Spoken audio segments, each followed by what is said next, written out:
Okay, well, let's start reading. No, Pop, I screamed, panic in my voice, terror all around me. Come back. Don't make me stay in here all by myself. You're not alone, he called from the other side of the door. I'll stay right here, watching through the keyhole, listening, praying. Nothing good can come from rocking in that chair. Nothing but good. I squeezed my eyes shut and heard the wind chimes clamoring louder, much louder now, I told myself, as I told myself before. There's nothing to be afraid of. The dead couldn't harm anyone. But if they couldn't, why was I so terrified? I heard Papa's soft voice outside the locked door. You do have her gifts, Audrina. You do.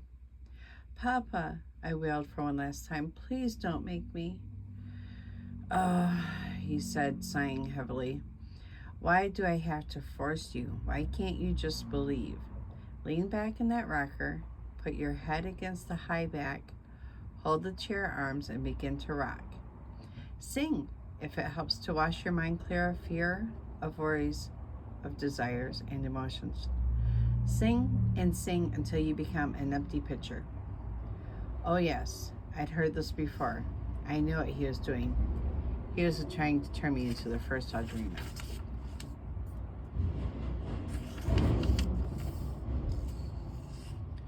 Copyright 1982.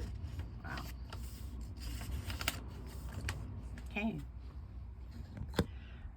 Part 1. Here's where you stop if you need to. White Fern.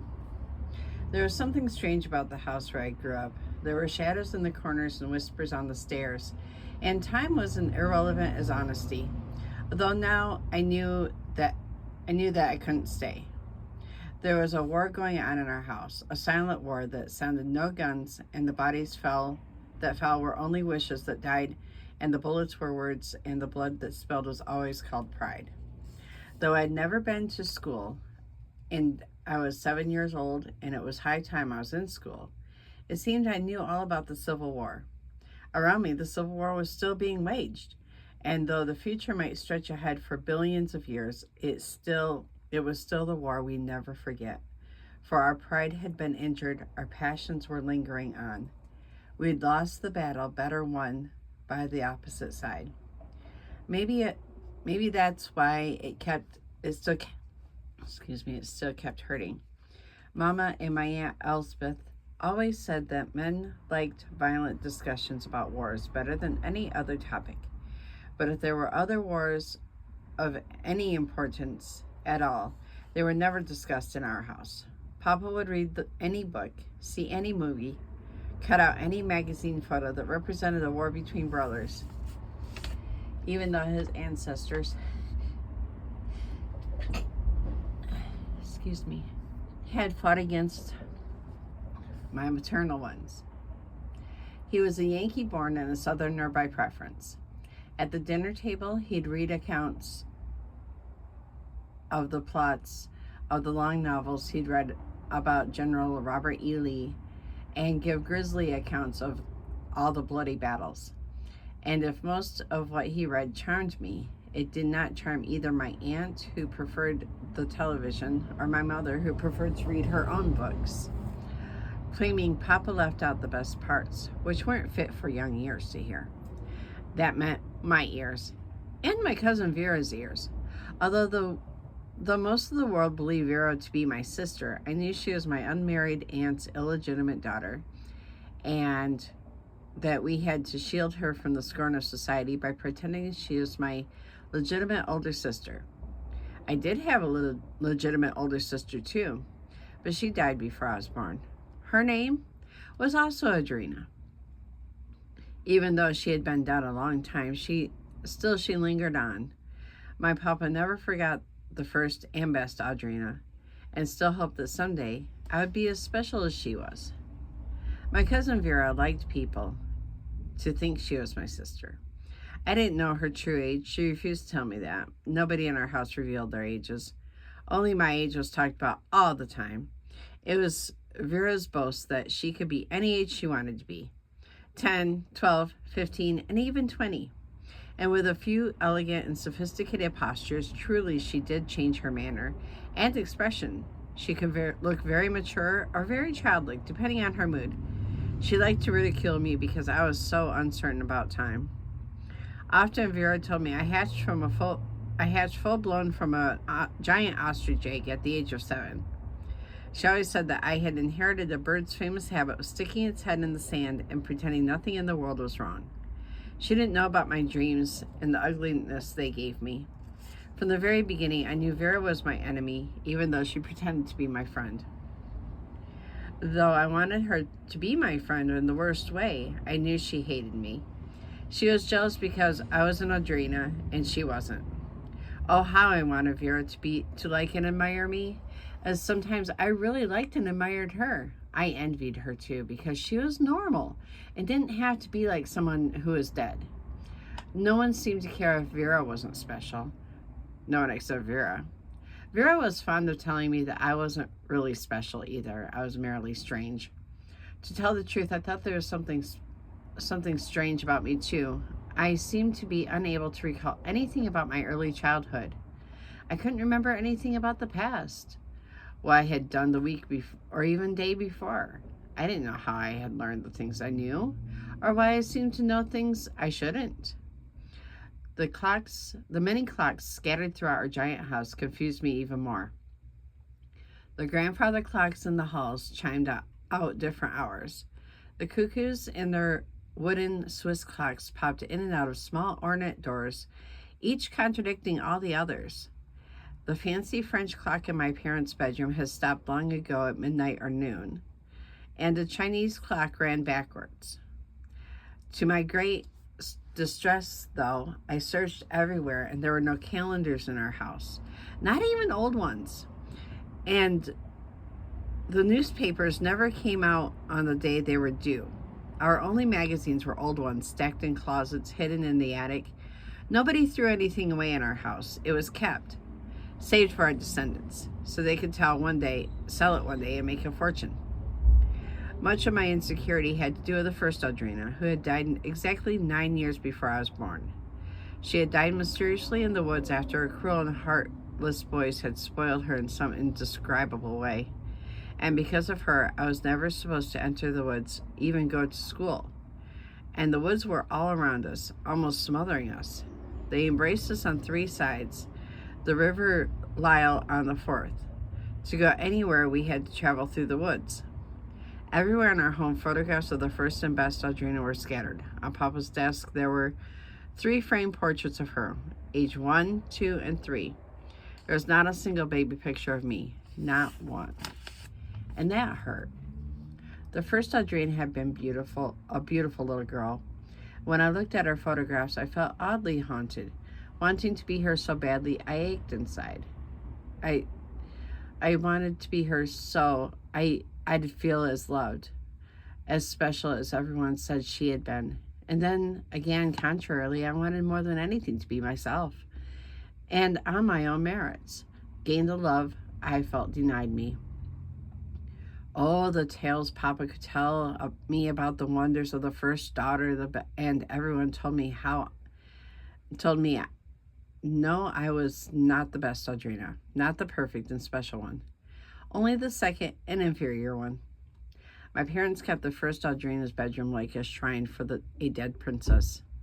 It was left exactly as it had been on the day she met her fate, which was never explained in detail to me.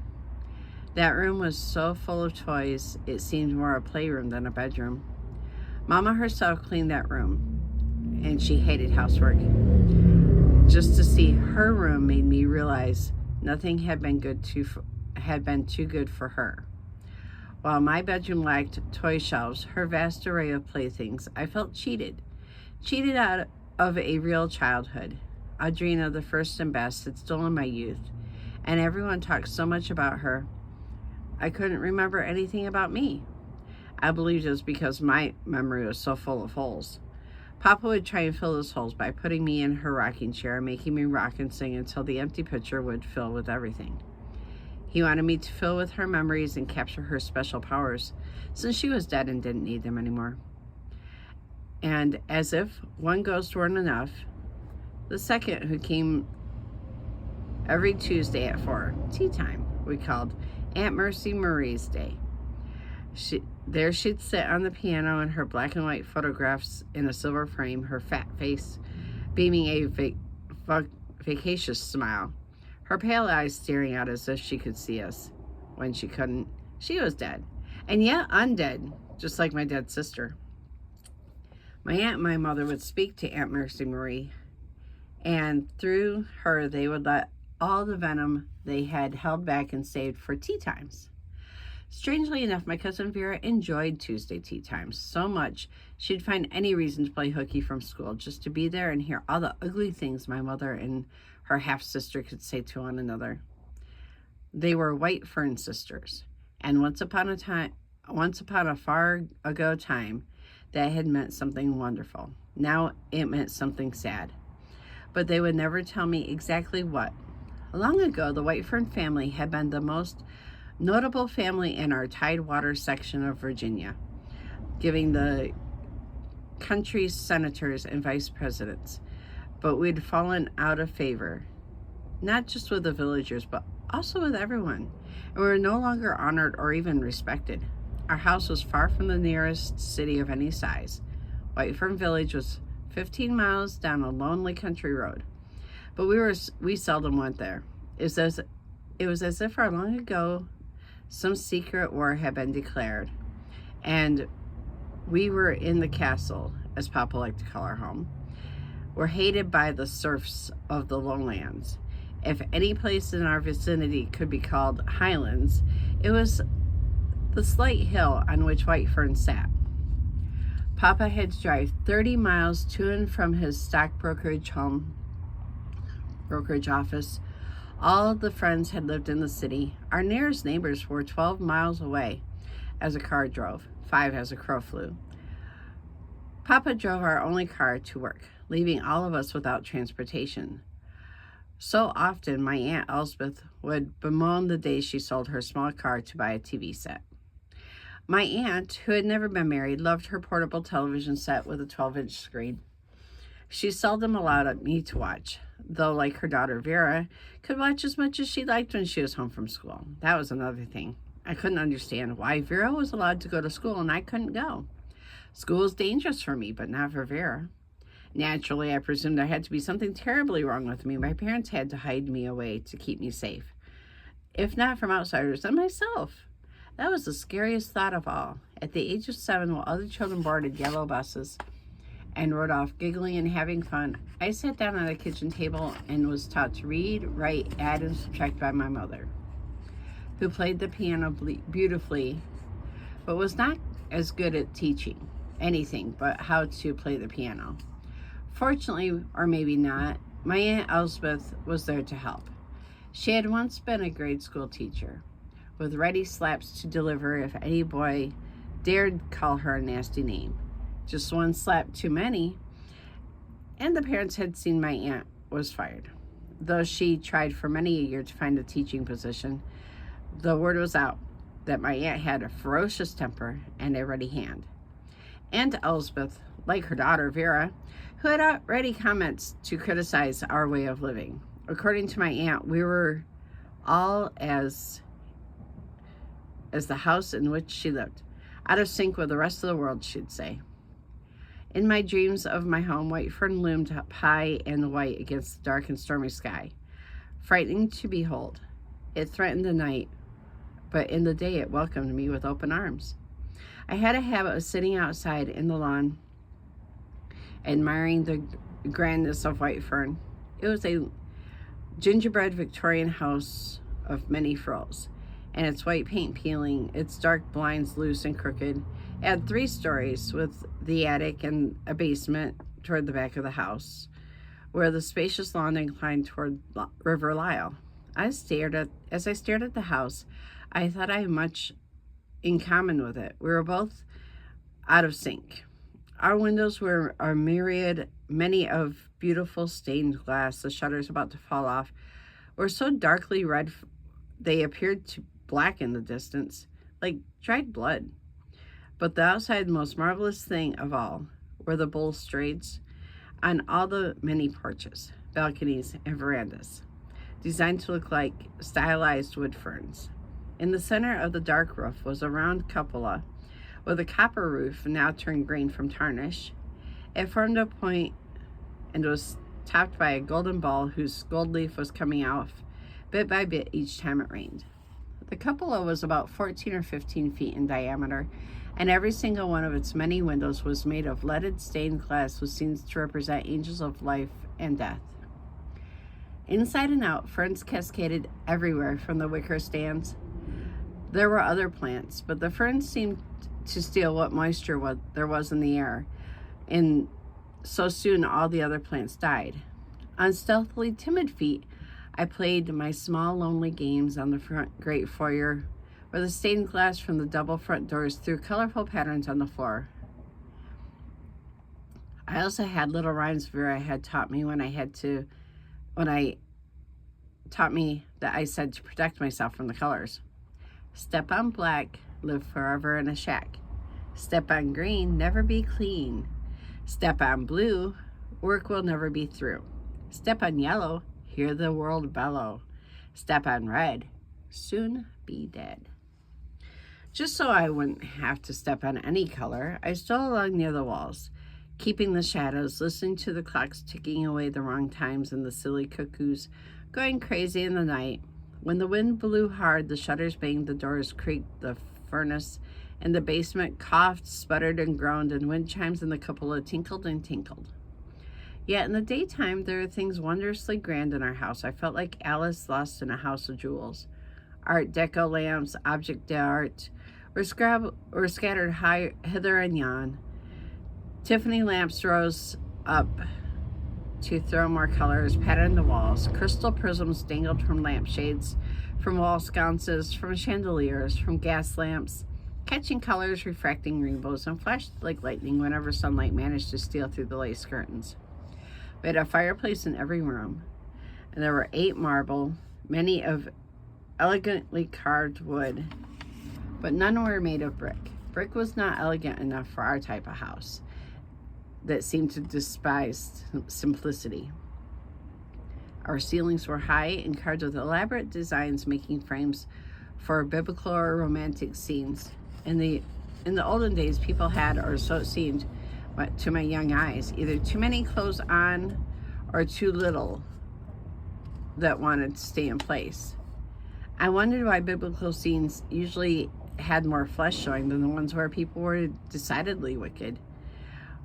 One could hardly believe those near-naked people were sincerely trying to follow where God had led them. Bare bosoms and impressive proportions protruded brazenly in every room of our house, except mine. George Washington and Thomas Jefferson and several other dead-eyed presidents gazed day after day at a naked lady lying on a chaise across the way with her forever dropped grapes into her gaping mouth. Naked baby boys flew about shamelessly, shooting aimless arrows. But the men always modestly hid their maleness behind some strategically placed leaf or graceful flow of drapery. Women are not so apt to hide what they had. I bet often thought as I gazed at them, they looked shy, but acted bold. Aunt Elspeth had come up behind me once and explained bitterly that since most artists were men, it was only natural for them to delight in exploiting the nude female figure. Don't judge women by what you see in paintings and statues. Judge them only by what you yourself know about women in your life. The day any man understands any women will be the day the world comes to an end. Men are hateful, contrary creatures who say they want goddesses to put up on pedestals. Once they have them there, they rip off the halo, tear off the gown, slice off the wings so they can't fly, and then kick the pedestals away so the woman falls at his feet, so he can scream out as he kicks her, "Tramp!" or worse. To hear my Aunt Elspeth talk, one would think she had been married a dozen or more times. And 1,000 men had disappointed her. As far as I know, only one man had. Our furniture had many styles, all of them fancy. It seemed each chair, table, sofa, lamp, pillow, hassock, desk was in competition trying to outdo the others. Though Aunt Elspeth complained about the furniture, Mama would catch hold of my hand and lead me reverently from room to room, explaining what table was a Renaissance revival centerpiece made by Berkey and Gay, Grand Rapids, Michigan. All antiques, Audrina. All their worth their weight in gold. The bed in my room is 500 years old. Once kings and queens slept behind its curtain. Behind us, my aunt would snort in her contempt and disbelief. Other people had electricity in all their rooms. We had electricity only in the kitchen and bathrooms. In other rooms, we used gas lamps because Mama thought them more flattering to her complexion. My aunt thought them a pain in, but I wasn't supposed to use some of the words my aunt said readily. Even more than gas lamps, Mama loved candles burning and logs in the fireplace snapping and crackling and making shadows dance on the dark paneled walls. Our kitchen stuck out like a sore thumb with all of its modern gadgets that made life bearable for Mama, who hated any kind of hard work but loved cooking the gourmet meals my father had to have. The room we all favored most was the Roman Revival Salon. Its royal purple velvet lounging chase and the gold corded tarnished and falling off where it wasn't fastened by fancy tassels. Mama would lie dressed in some filmy negligee or a soft summer dress. She didn't seem to notice the stuffing was coming out and the springs poked through in a few places. Sprawled elegantly on that chase, she read her romances and occasionally lifted her eyes to stare dreamily off into space. I guess she was imagining herself in the arms of the handsome lover on the colorful cover of her paperback novel. I told myself bravely that someday I was going to have the nerve to read novels like that, wicked and beautiful at the same time. Although I knew they were wicked books, I couldn't say since I had never read one. But almost naked people on the cover seemed awfully wicked. Papa's huge round home office directly under the cupola held thousands of old books and many fine editions of classics that nobody read but me and Aunt Elspeth. Papa said that he didn't have time to read them, but he kept adding to our leather-bound collection as if hoping all his friends would think he had. Mama hid her paperbacks in their bedroom closets and pretended that she too loved the high-minded tales printed on the fine paper and bound with a beautiful leather. Some of those classic books contained very wicked material, according to my cousin Vera, who always informed me what was or was not wicked. I liked to watch Mama. Laying on her couch behind her was a concert-sized grand piano that her father had given her when she won a gold medal in a music competition. Many times she told me she could have gone on to play professional musician for life. Don't expect to have too many talents, Audrina. Men wouldn't approve if you'll earn more money than they do. Downward her hand would drift. Without even looking, she would cleverly find the very piece of chocolate she wanted and pop it into her mouth. My father often warned her about eating too much chocolate and becoming fat, but she never did. My mother was tall, curvy where she should be, and slender in the places a woman should be. My papa often told me she was the greatest beauty on the East Coast and had been the catch of the season at her debutante's ball. Many a handsome and rich man had asked for my mama's hand in marriage, but it had been Damien Jonathan Adair who'd swept my mother off her feet with his dashing dark good looks and his winning charm. He towered over every other man in my life, Audrina, my mother would tell me. When your father came back from the sea, all the girls went gaga just to have him in the room. I felt so lucky when he only had eyes for me. And then she'd frown as if remembering some other girl Papa might have had eyes for. Vera liked to joke that my father had married my mother because he admired her hair color so much. Witchy hair, Vera called mama's hair and mine.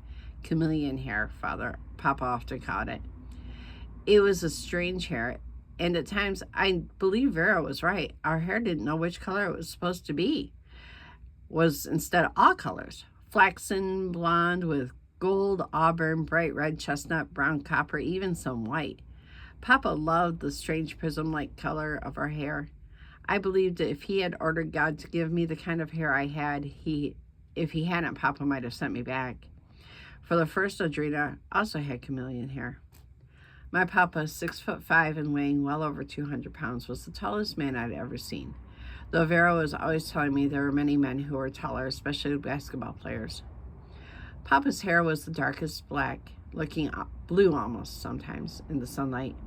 He had beautiful almond-shaped eyes, so brown they appeared black, and his lashes were so long and thick they appeared false, even though they weren't. I knew. I tried to pull them off after I saw Mama glue some false ones on. His eyes were slick as oil, scary and wonderful, especially when they glittered. He had smooth, soft skin, which often appeared ruddy in the winters, and richly bronze in the summers. When Mama was displeased with Papa and his selfish ways of spending more on himself than on her, she'd call him a dandy and a fop, which, though those words meant, I didn't know. I suspected she meant that my huge, powerful Papa cared more about clothes than he cared about principles. He feared growing old, especially feared losing his hair. He checked his hairbrush every day, almost counted the hairs. He saw the dentist 4 times a year and flossed his teeth so often Mama grew disgusted. His doctor checked him over as much as the dentist did. He fretted about minor flaws no one else would ever notice, such as thick, horny toenails he had difficulty clipping, yet when he smiled, his charm was irresistible. Principles were another thing I didn't understand, except Mama had often said that Papa lacked them. Again, I vaguely guessed she meant Papa wanted what he wanted, and no one had better get out of his way in trying to prevent him from taking what he had to have. Yet sometimes when he was with me, he was tender and loving. He'd give me my way, but only sometimes. There were other times, terrible other times. It had been agreed that when my aunt came to live here, when Vera was only a year old, that she would do all the housework in exchange for her board and keep, while my mother did the cooking.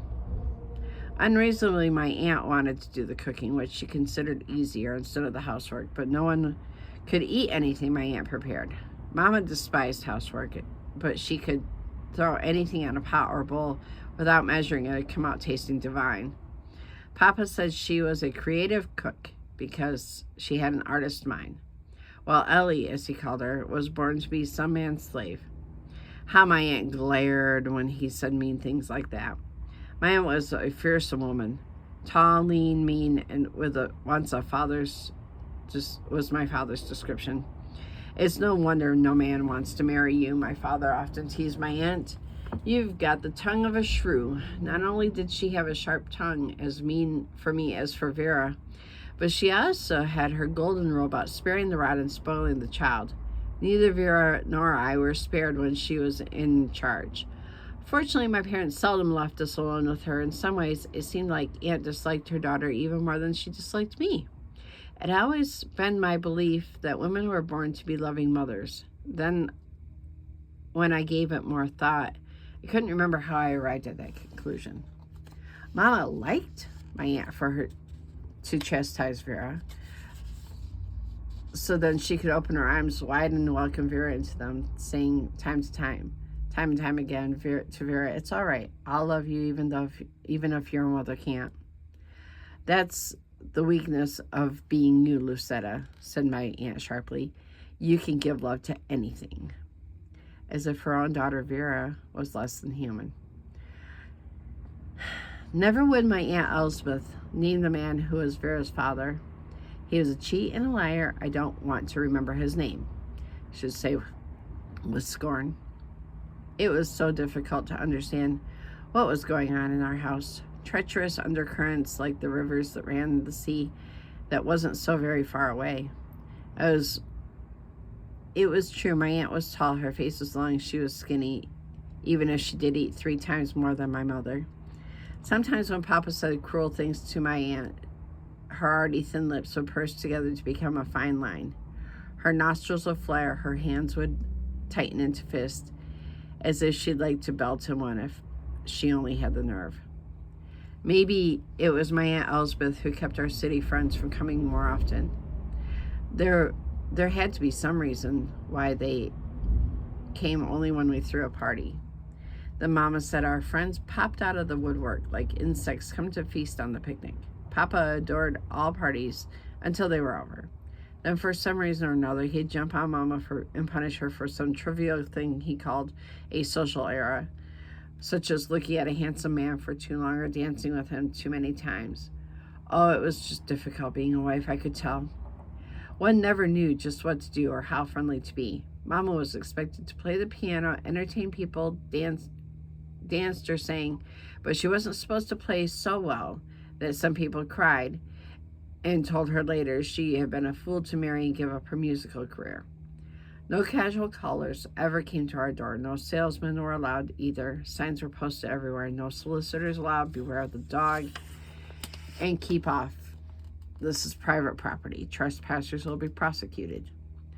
I often went to bed feeling unhappy with my life, feeling like an undercurrent was pulling my feet from under me. I was floundering, bound to sink and drown. It seemed I heard a voice whispering, telling me there were rivers to cross and places to go, but I'd never go anywhere. There were people to know, fun to have, but I wouldn't be able to experience any of that. I woke up and heard the tinkle of the whispering wind chimes telling me over and over I belonged where I was, and here I would stay forever. And nothing I did would matter in the long run. Shivering, I hugged my arms over my thin chest in my ears. I heard Papa's voice saying over and over again, "This is where you belong. Safe with Papa, safe in your home." Why did I have to have an older sister dead and in her grave at the age of 9? Why did I have to be named after a dead girl? It seemed peculiar, unnatural. I hated the first Audrina, the best Audrina, the good, the perfect, and the never wrong Audrina. Yet I had to replace her if ever I was to win the permanent place in my Papa's heart. I hated the ritual of visiting her grave every Sunday after church services and putting flowers that were bought from a florist, and the flowers from her yard weren't good enough. In the morning, I ran to Papa, and right away he picked me up and held me close as the grandfather clocks in the hallways relentlessly ticked on. All about us, the house was silent as a grave, as if waiting for the death to come back and take us all, as it had taken the first and best Audrina. Oh, how I hated and envied my older dead sister. How cursed I felt to bear her name. "Where is everyone?" I whispered, glancing around fearfully. "Out in the yard," he said, hugging me closer. "It's Saturday, my love. I know it's important to you, as it is to me. Time is never important to special people with unusual gifts. Yet, for me, the weekend hours were the best ones. I knew you'd be frightened to find yourself alone in the empty house, so I stayed inside while the rest went out to harvest the rewards of their planting." "Papa, why can't I remember every day like other people? I don't remember last year or the year before. Why?" "We are all victims of dual heritages," he said softly, stroking my hair and gently rocking me back and forth in the rocker that my great-great-great-grandmother used to nurse her 12 children in. Each child inherits genes from both parents that determines his or her hair color, eye color, and personality traits. Babies come into the world to be controlled by those genes and by the particular environment that surrounds them. You are still waiting to fill your dead sister's gifts. When you do, all that is good and beautiful in this world will belong to you, as it belonged to her. While you and I wait for the marvelous day when your empty pitcher is filled, I'm going to do my damnedest to give you the very best." At that moment, my aunt and my mother came into the kitchen, trailed by Vera, who was carrying a basket of freshly picked butter beans. Aunt Elspeth must have overheard most of what Papa has said, because she remarked sarcastically, "You should have been a philosopher instead of a stockbroker, Damien. Then maybe someone would care to listen to your words of wisdom." I stared at her, dredging up from my treacherous memory or something. I might or might not have dreamed. I could even be that belonged to the first Audrina, who had been so clever, so beautiful, and so everlastingly perfect, but gone before I could capture any elusive memory. All were gone. Gone. I sighed, unhappy with myself, unhappy with the adults who drilled me, with a cousin who insisted she was really my only sister because she wanted to steal my place, when already my place has been stolen by the first and the best Audrina, who is a dead Audrina. And now I was supposed to act like her, talk like her, and be everything she had been. And where was the real me supposed to go? Sunday came, and as soon as the church services were over, Papa drove, as he always did, straight to the family cemetery near our house, where the name White Fern was engraved over a huge arching gateway through which we slowly drove. Beyond the archway, the cemetery itself had to be approached by foot. We were all dressed in our best and bearing expensive flowers. Papa tugged me from the car. I resisted, hating the grave we had to visit and that dead girl who stole everyone's love from me. It seemed this was the first time I could clearly remember the words Papa must have said so many times before. There she lies, my first Audrina. Sorrowfully, he stared down at the flat grave with a slender white marbled headstone bearing my own name, but her birth and death dates. I wondered when my parents would recover from the shock of her mysterious death. It seemed to me that if 16 years hadn't healed their shock, maybe 90 wouldn't either. I couldn't bear to look at the tombstone, so I stared into my papa's handsome face so high above. This was the kind of perspective I would never have once I grew up, seeing his strong, square chin from underneath next to his heavy, pouting lower lip, then his flaring nostrils and the fringe of his long lower black lashes meeting with his upper ones. He seemed so powerful, so much in control. He smiled at me again. My first Audrina is in that grave, dead at 9 years old. That wonderful, special Audrina, just as you are wonderful and special. Never doubt for one moment you aren't just as wonderful and gifted as she was. Believe in what Papa tells you and you will never go wrong. I swallowed. Visiting the grave, hearing about this Audrina always made my throat hurt. Of course, I wasn't wonderful or special, yet how could I tell him when he seemed so convinced? In my childish way, I figured my value to him depended on just how wonderful I turned out to be later on. Oh, Papa, cried Vera, stumbling over to his side and clutching his hand. I loved her so much, so very much. She was so sweet and wonderful and special and so beautiful. I don't think in a million years there will ever be another like your first Audrina. She flashed a wicked smile my way, and to tell me again, that would never be as pretty as the first and best and most perfect Audrina. And she was so brilliant in school. It's terrible the way she died. Really awful. I'd be so ashamed if it happened to me. So ashamed I'd rather be dead. Shut up, roared Papa in a voice so mighty that the ducks on the river flew away. He hurried then to put a pot of flowers on the grave and seized my hand and pulled me toward the car. Mama began to cry. Already, I knew Vera was right. Whatever wonderful specialness the first Audrina had possessed was buried in the grave with her.